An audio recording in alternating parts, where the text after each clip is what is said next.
Rapunzel ကိုခိုးယူပြီးမျှော်စင်ပေါ်မှာပိတ်လှောင်ထားခဲ့တယ်။ Mother Gothel ရဲ့ဇာတ်ကြောင်ကိုဖတ်ပြီးတဲ့နောက်မှာတော့သူမဟာတကယ်တမ်းထင်သလောက်မဆိုးလာတဲ့ villain တယောက်လို့ကျွန်မထင်မိပါတယ်။ Gothel ဟာ Deadwoods လို့ခေါ်တဲ့မော်အတက်တွေရှိတဲ့တောအုပ်တစ်ခုထဲမှာသူမရဲ့မိခင်ညီမနှစ်ယောက်တို့နဲ့အတူကြီးပြင်းခဲ့တာပါ။ Gothel ရဲ့မိခင် Mania ဟာသူတွေကိုပြန်နှိုးနိုင်တဲ့ဝိဇ္ဇာအတန် necromancer တယောက်လိုပါပဲ။ Mania ဟာသူမတို့မိသားစုကိုပေးကင်းအောင်ကာကွယ်ဖို့အတွက်ပတ်ဝန်းကျင်ကရွာသားတွေကိုတခုပဲတောင်းဆိုထားပါတယ်။အဲ့ဒါကတော့လူတွေကိုသူမရဲ့တောအုပ်ထဲမှာလာမြုပ်ဖို့ပါပဲ။အဲ့ဒါဆိုရင်သူတို့ရွာတွေကိုဘာမှမလုပ်ဘူးလို့ကတိပေးထားပါတယ်။ဒါကြောင့်သူတို့ဟာတုတ်တန်တစ်ခုလိုဖြစ်နေတဲ့တောအုပ်ထဲကအင်ဂျီတအိမ်မှာနေထိုင်ကြပါတယ်။နှစ်တွေကြာလာတော့ရွာသားတွေကအလောင်းကိုလာမပို့တော့ဘူး။အဲ့ဒီခါမှာမန်နီယာကသူမရဲ့သမီးတွေကိုပေးကင်းဖို့အတွက်ပါရီလုပ်မလဲဆိုတာသင်ပေးဖို့လိုလာတယ်။သူမကတေးပြီးသားစစ်တပ်ကြီးကိုနှိုးပြီးအနီးနားကရွာတချို့ကိုဖျက်ဆီးပစ်လိုက်တယ်။ဂါချာရဲ့ညီမတွေကတော့ဒါကိုကြည့်ပြီးထိမှန်းကြကုန်ပေမဲ့ဂါချာကတော့ဒါကိုနားလည်ပေးနိုင်ပြီးဘာပြဿနာမှမရှိခဲ့ပါဘူး။ဂါချာကအာနာကိုပဲလိုချင်တာပါ။စုံမတွေရဲ့လောကမှာအာနာလွှဲပြောင်းတာဟာသွေးသားကတဆင့်ဆင့်သက်တာဖြစ်ပါတယ်။ဂါချာအတွက်အာနာပြီးရဲ့အချစ်ဆုံးကသူမရဲ့ညီမတွေပါပဲ။အာနာလွှဲပြောင်းရမယ့်အချိန်ရောက်တော့မန်နီယာကသူတို့ကိုအင်ကြီးရဲ့တခါမှမရောက်ဘူးတဲ့အပိုင်းကိုခေါ်သွားတယ်။အဲ့ဒီမှာရွှေရောင်မှုပန်းပွင့်တွေအများကြီးရှိနေပါတယ်။မန်နီယာကဒီပန်းတွေဟာသူတို့ရဲ့တက်တန်ရှိဖို့အတွက်အရင်းကြီးဖြစ်ကြောင်းရှင်းပြပြီးကားထတစ်ခုကိုသင်ပေးခဲ့ပါတယ်။အာနာလွှဲပြောင်းတဲ့ထုံးတန်းစင်လာစတဲ့အချိန်မှာပဲကာချာရဲ့ညီမတွေကနောက်ဆုတ်သွားကြတယ်။ဒါကိုအမေဖြတ်သူကစော်ကားတယ်လို့ယူဆပြီးဒေါသထွက်ကသူတို့ကိုတိုက်ခိုက်ပါတော့တယ်။ကာချာကအာနာကိုရယူမလားတမန်မဟုတ်ညီမတွေကိုကယ်ဖို့အမေကိုတောင်းမလားဆိုတာကြားထဲမှာပြန်များခဲ့ရပါတယ်။နောက်ဆုံးတော့သူမဟာညီမတွေကိုရွေးချယ်ခဲ့ပြီးသူမအမေကိုအသက်ရှင်စေတဲ့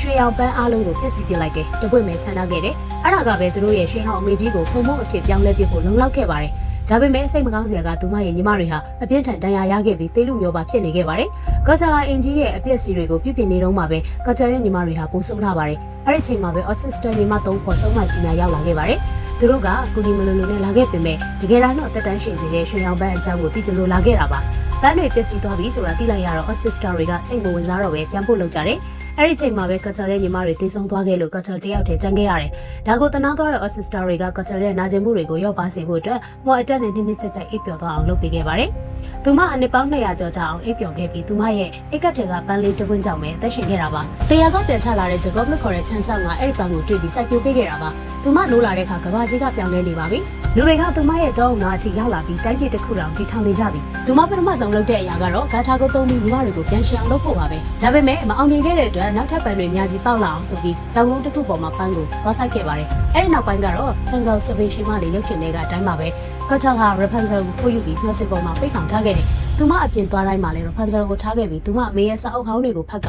ညီမတွေကိုပြန်ရှင်းလာအောင်နည်းလမ်းရှာနေခဲ့တာဖြစ်ပါတယ်။